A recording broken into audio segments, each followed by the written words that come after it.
Hello, 你好 welcome back. 欢迎回来to Wisdom Wednesday with Johnny Tiger. The date is August 3rd, 2022. One day before my father's birthday, my dad officially turning 80. So, yeah, happy birthday, Dad. I don't think you'll watch this episode because you usually only watch the Music Monday, but yeah, happy birthday. You made it. You made it to 80 years old. I'll tell you guys this. The men in my family tend to pass on very early. My grandfather, my uncle, a lot of them died before they even reach 60, 65. So when my dad was turning 60, wow, it seems so long ago. When my dad was turning 60, he was so scared. He was so nervous. He was like, "Oh my God, here you come! Any day now. I'm going to leave you guys any day now. Get ready. Here you come." But look at this. 20 years later, he's still here with us. So today, I want to talk to you guys about a little bit about Jade. Because Chinese people have had a huge jade culture. And if we want to just talk about the entire jade culture and what they symbolize and different kind of jade and all that stuff, we can be here for the next several months at least, and we'll still be talking about jade. But I do want to give you guys just a little taste of how complex the jade culture is in Chinese culture. For those of you who like jade, maybe you even wear jade, maybe you have seen your relatives wear jade ornaments and decorations. Maybe this will give you even deeper understanding and appreciation into what amazing stone jade is and how much culture is behind this. In Mandarin, jade is pronounced yu. Now on paper, it's usually spelled Y-U. So a lot of people say you, but no, it's pronounced yu. And this is a really difficult pronunciation for a lot of non-Chinese, so for a lot of non-Mandarin speaker, because there's almost no equivalent in English. Um, I like to teach people say, just imagine you're saying she, she, but take the sh out of it. So you're saying yu, okay? So yu is jade.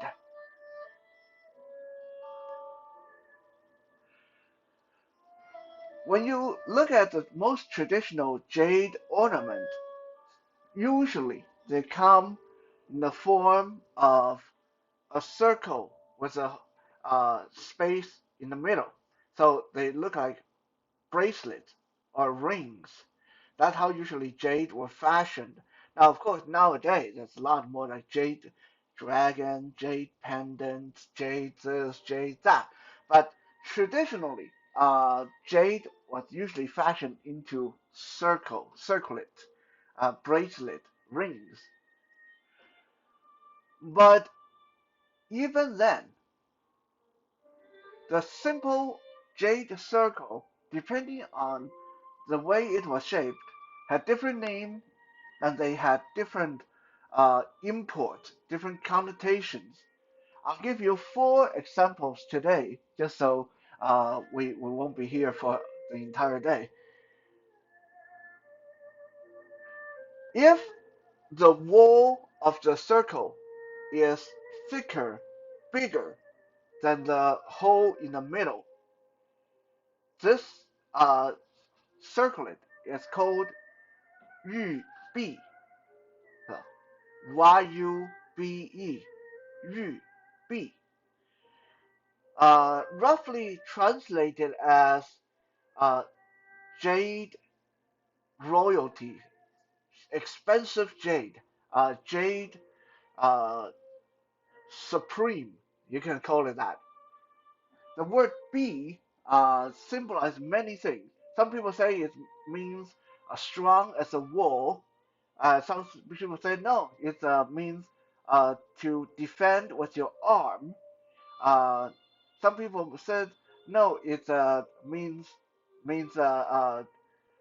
very strong bonding. But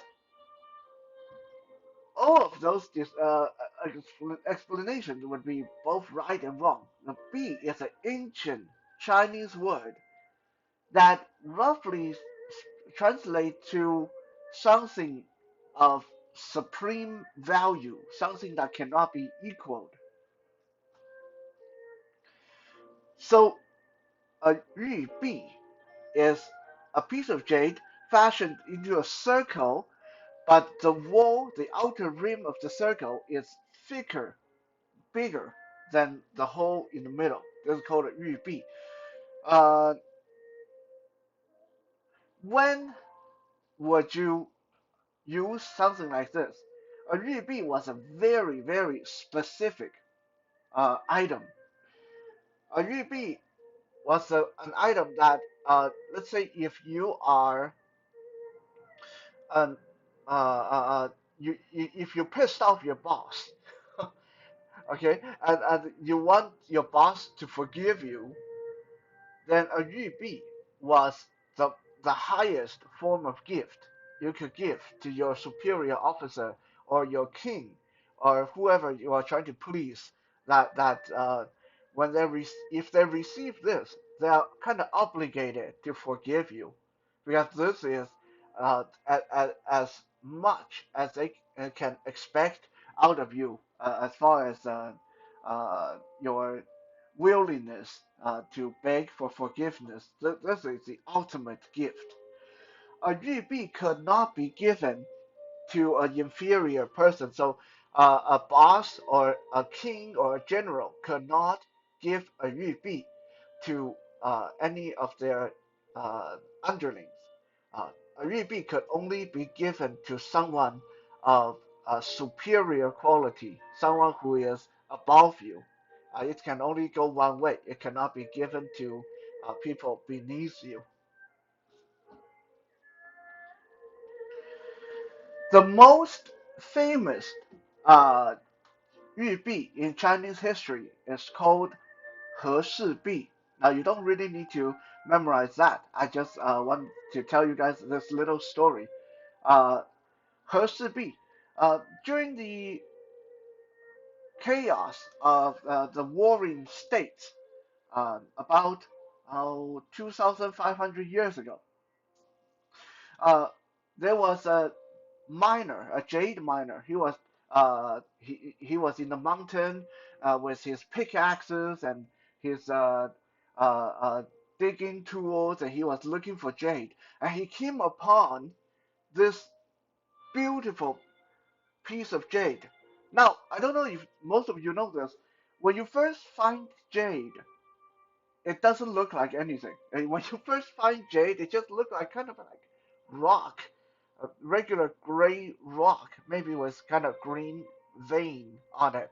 But it's not until you cut away all the outside minerals, you take a chisel and file to work on it, that the jade actually shows through. Otherwise, it looked like a piece of regular rock. So this miner uh, found this boulder that he knew was going to be the best jade in the world. He knew he found something good, but no one would believe him.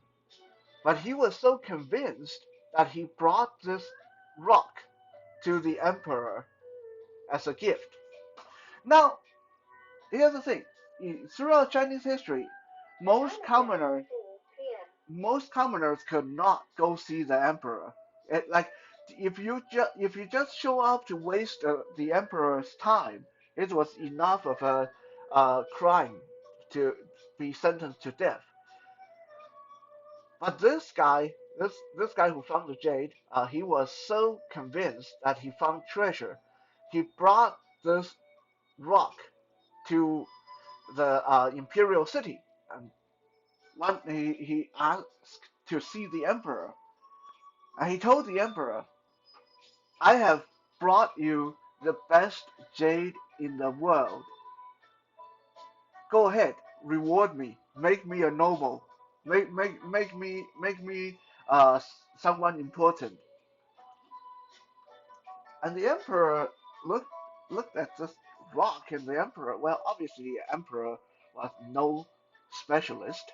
He didn't really know. So the emperor is like, that just kind of looked like a piece of rock to me. Are you sure that this is jade?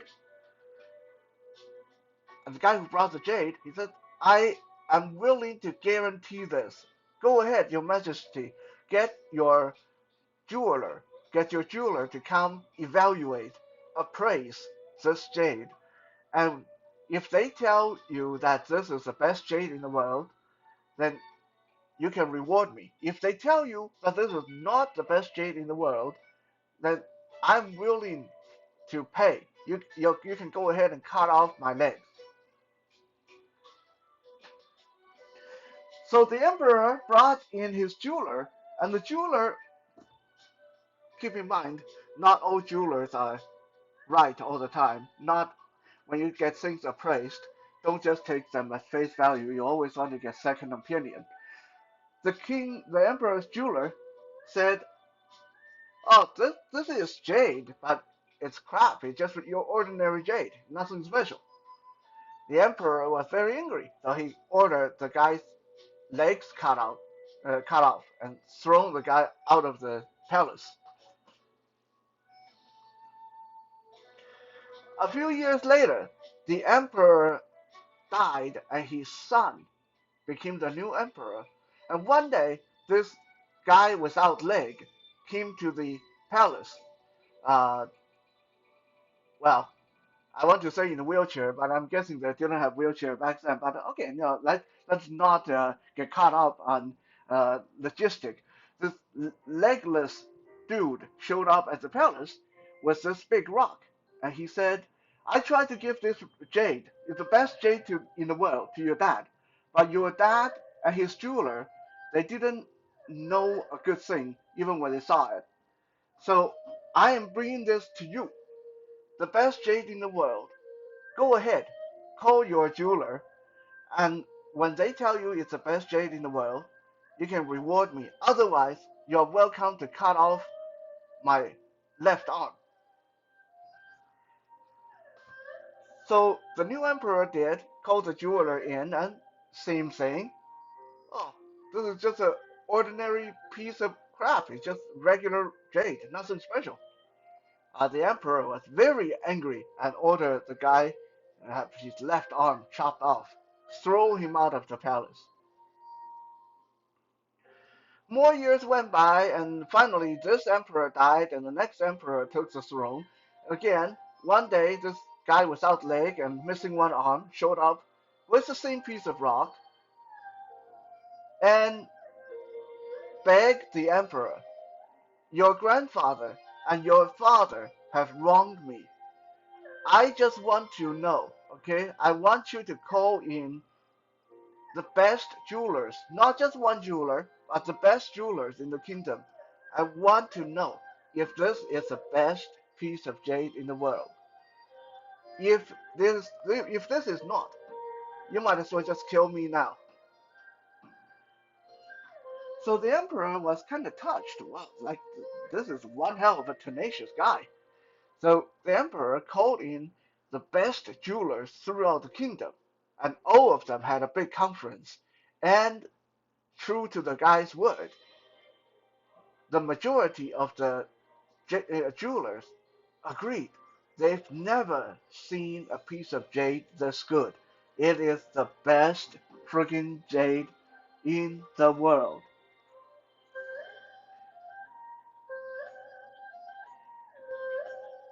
The emperor was so touched that he rewarded this guy handsomely with gold and silver and houses and women. And to honor the guy and his dedication, he had this piece of jade carved into a circlet with extra thick outer rim, and a small inner hole.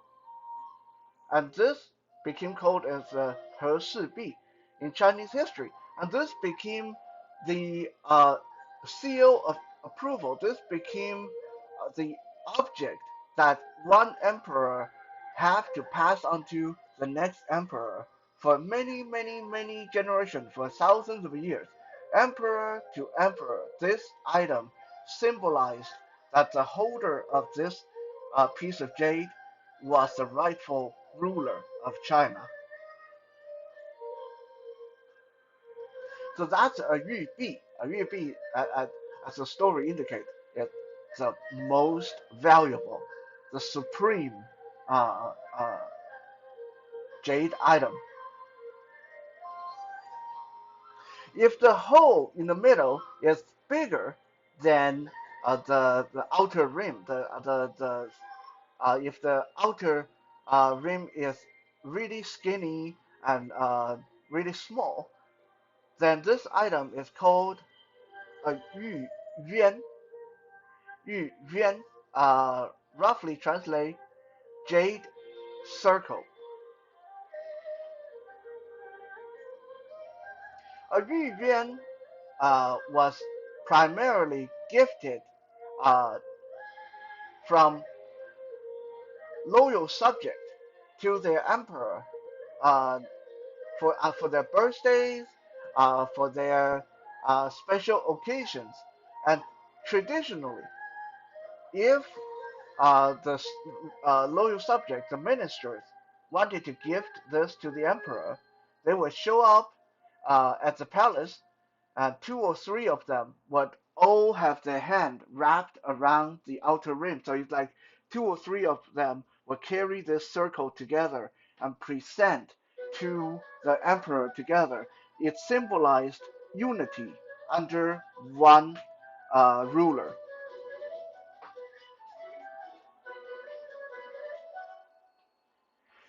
If the outer rim and the inner hole are very equally sized, very equally in size and shape.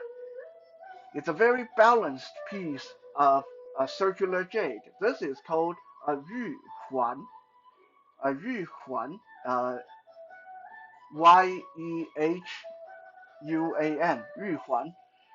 A yu huan is a jade bracelet. My mom wears one. She has several. A yuan symbolizes love, and it's often carried, worn uh, by married couple and people who are deeply in love. It is said that love should be like the yuan. Love should be as smooth and circular and balanced as the shape of the bracelet and as tough and strong as the jade itself. A yuan also was often used by Chinese emperors. Uh, Sometimes when Chinese emperors get mad at a loyal subject, like a minister, let's say a minister pissed off the emperor will banish the minister to some faraway place. Like, let's say, okay, I don't want to see you around here in the imperial city. You go to Mongolia and work there for the rest of your life, and you're never allowed to come back. And the minister is sent off to Mongolia to spend the rest of his life there. Now, quite often, when the emperor feel like when the emperor is have time to cool down and realize that I probably shouldn't have sent that guy away. That guy was kind of fun to have around.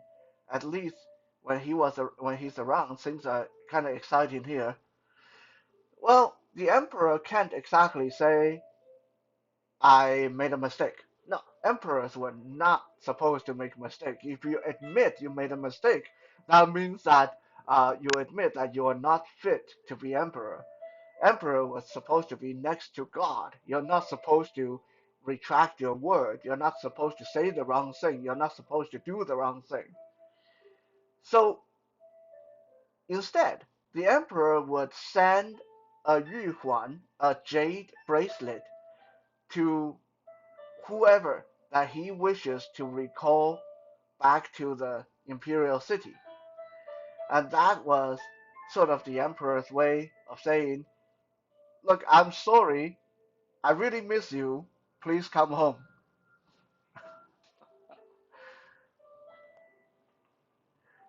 Last but not least, sometimes you'll see a jade circle with a hole or a piece missing. So it's not a complete circle, it's like a circle with a chunk cut out of it. This is called a jade ring. And this, some people say, well, why would you do that to a nice piece of jade circlet? Why would you do that to a jade bracelet? Why would you chip a hole on the side? This thing is called a 玉珏, 玉珏, roughly translated the jade uh, judgment, the jade judgment. And this was often worn by judges because the 玉珏 was a symbol of the person's power over other people's life and death.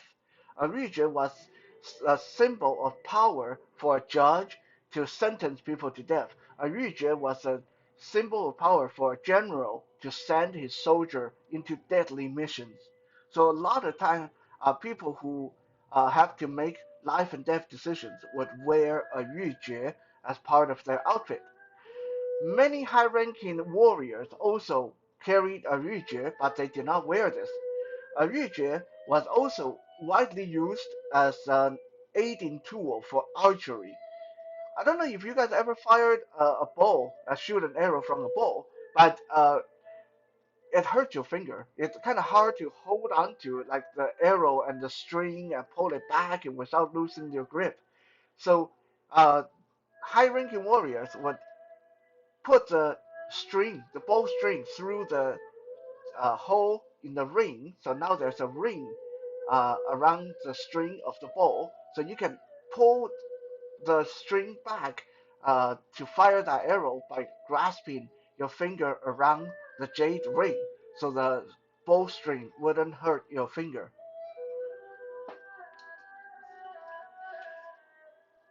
玉珏 was also often worn by women as earrings. And in women, this took on a darker connotation. Women who wore the jade judgment as earrings would wear one on each side. The left one is called shame. The right one is called embarrassment.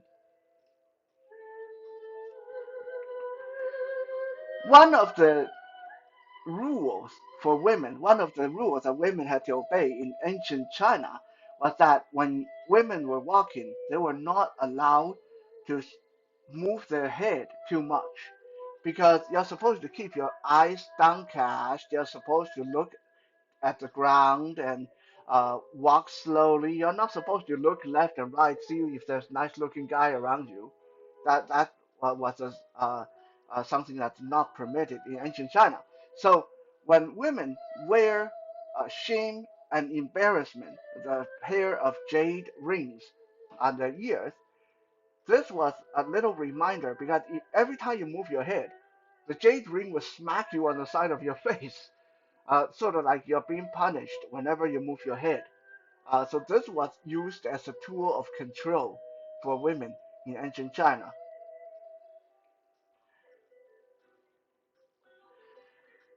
As I said, there has been so much. There's so much to talk about when it comes to jade and Chinese culture. But I hope that today's episode at least give you a little bit of an understanding, little taste of how jade has been incorporated into so many facets of Chinese history and culture, and how interesting the jade culture is.